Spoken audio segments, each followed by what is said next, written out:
Today we'll be talking about something we've been wanting to cover for a long time. We've received so many questions from our viewers about ins and outs of buying property in Portugal. It's time to set the record straight and debunk common misconceptions that foreigners often have when it comes to purchasing property in this beautiful country. Hello, we are Rafael and Mia, founders of MOL Portugal, a property advisory company that helps you buy and rent properties in Portugal like a local. Before we get into this spicy topic, we kindly ask you to like, subscribe and hit the notification bell. It really helps us out and allow us to continue pushing videos like this every week. So let's get started. Misconception number 1. Buying property in Portugal automatically guarantees permanent residency or any kind of residency. This is obviously a common one. While purchasing a property can be a pathway to residency, hence the golden visa, it's important to remember that the process involves specific requirements and renewals. Obtaining permanent residency or citizenship is a separate endeavor that requires fulfilling additional residency criteria. Misconception number 2, you do not need a lawyer when buying a property in Portugal. This is a big one and can be a scary one. Probably one of the most asked questions we get on our social media and from our consultation calls. While it may seem tempting to skip the legal assistance, it's vital to have a trusted lawyer by your side. They will guide you through the legal complexities, perform due diligence, and ensure that all the necessary checks are in place. Don't underestimate the value of professional advice.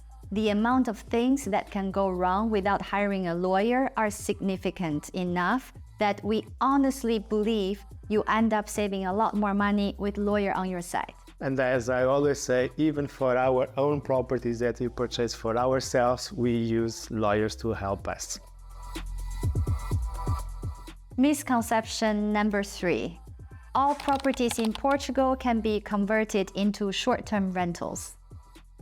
Well, while it's true that Portugal has a thriving rental market, not all properties can be rented out as short-term vacations homes.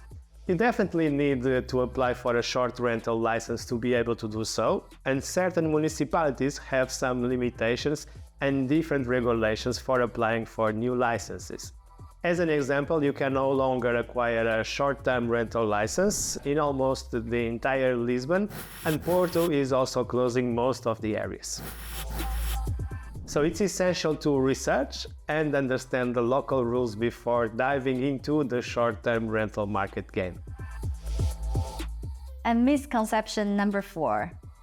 Foreigners can easily obtain a mortgage for property purchases. This is to a degree true. While it's possible for non-residents to secure financing, it can be more challenging compared to residents. Banks often have stricter requirements, such as higher down payment and proof of income. It is also important to explore mortgage options early on and engage with multiple banks to find the best terms and conditions. Even better, engage with a mortgage broker. But most important thing is, keep in mind that property sellers tend to favor buyers purchasing in cash as opposed to people buying with a mortgage. We see this more and more, especially in this hot market. We'll have a separate video on comparison between buying property with mortgage or cash in Portugal, so please stay tuned.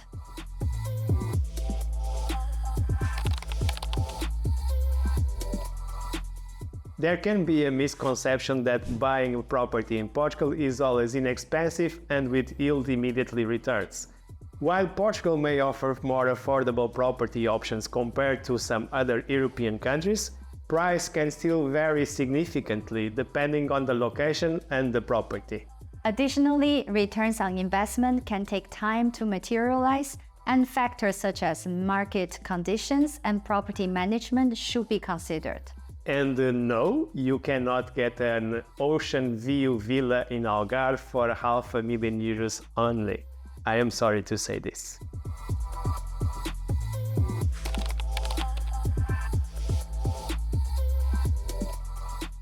While appraisals can provide valuable information as a reference for property's market value, it is essential to note that the owner ultimately has the freedom to set the price they want. An appraisal can serve as a helpful benchmark, but it doesn't dictate the final asking price. Buyers and sellers negotiate based on various factors, including marketing conditions, property features, and personal references. It's important for buyers to conduct their own research, compare prices in the area, and consider factors beyond the appraisal when determining a fair value for the property. An appraisal can be a useful tool, especially when you are buying with a mortgage, but it doesn't restrict the owner from charging what they believe the property is worth. And at the end of the day, the market will say the value of the property. Always like that.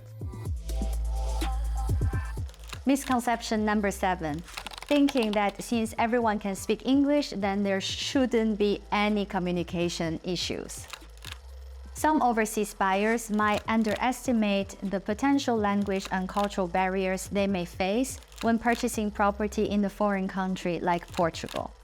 While many Portuguese locals and professionals like Rafael can communicate in English without any problem, it is advisable to familiarize yourself with the local language and culture to navigate the buying process more effectively and engage with the local community.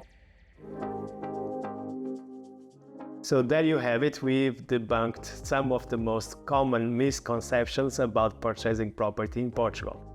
Remember, it's crucial to do your own research, seek professional advice, and approach the process with realistic expectations. If you have any specific questions or topics you'd like us to cover, leave them in the comments below. We love hearing from you. We hope this video has provided some valuable insights and debunked some of the myths surrounding property buying in this beautiful country. If you feel like you didn't find the answer or answers to your questions, feel free to schedule a one-to-one consultation call with us. We would love to offer you some clarity.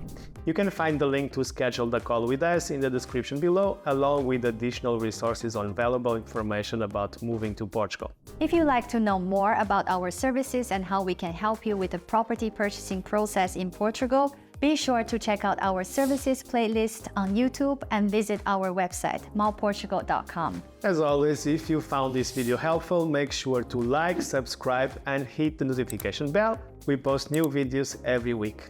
And don't forget to follow us on TikTok and Instagram, as we are quite active there as well. Thanks for watching and see you in the next one.